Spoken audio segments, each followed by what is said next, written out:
I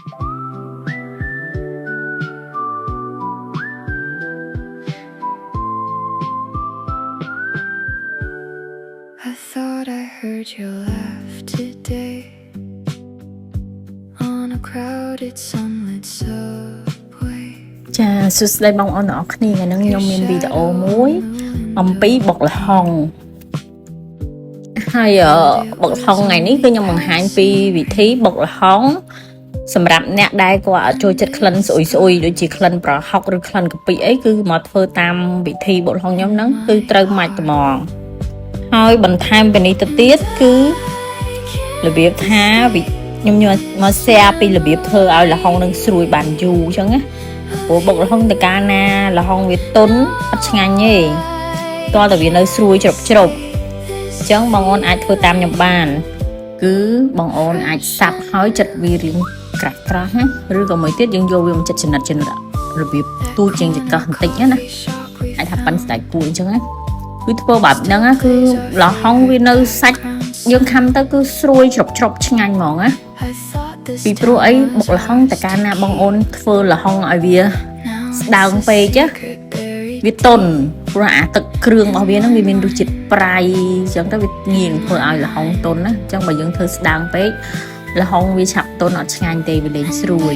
ហើយវិធីធ្វើដូចខ្ញុំហ្នឹងគឺអូ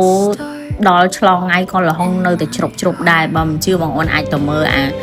វីដេអូចុងកតុយគេណាអាហ្នឹងខ្ញុំដាក់សំឡេង original ហ្មងគឺស្រួយជ្រប់ហ្មងអាហ្នឹងទុកមួយយប់ហើយនៅតែនៅស្រួយអញ្ចឹងបើសិនជាយើងទៅឈូសទៅសៃស្ដាងណា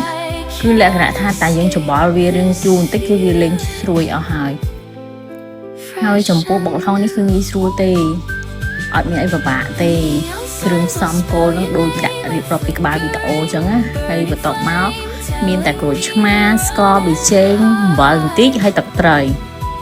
យើងអត់មានប្រើកាពិអត់មានប្រើប្រហុកហើយក៏អត់មានប្រើអំបិលទុំអីទេគឺប្រើក្រូចឆ្មានិយាយទៅរសជាតិឆ្ងាញ់ជាប់មាត់ហ្មងណាហើយលក់បន្លែអូយមានអីដាក់ហ្នឹងទៅអានេះដោយសារខ្ញុំចង់ញ៉ាំជាមួយម្រះខ្ញុំទិញម្រះមកដាក់ហើយអាម្ទេសខ្ញុំហ្នឹងវានៅសល់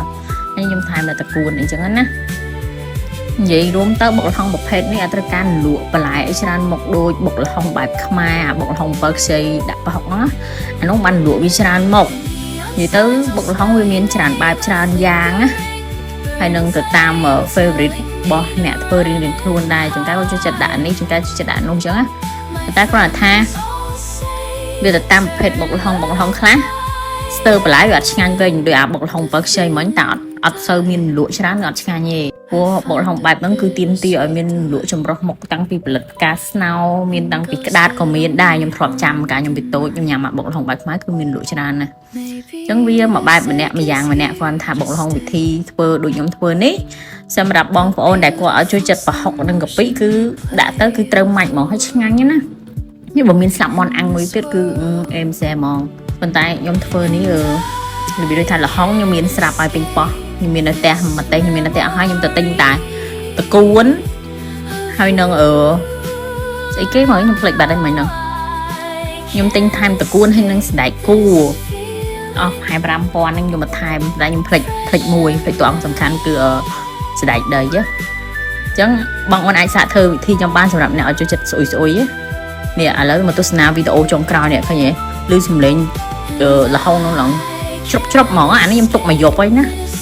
គឺវិធីធ្វើបែបនេះគឺអាចបានល្ហុងស្រួយបានយូរអញ្ចឹងកុំភ្លេចធ្វើសារហើយកុំភ្លេចជួយ like ជួយ share និងតាមដានវីដេអូឲ្យខ្ញុំឲ្យច្រើនផងបាយបាយ thank you មានតែប៉ុណ្្នឹងឯង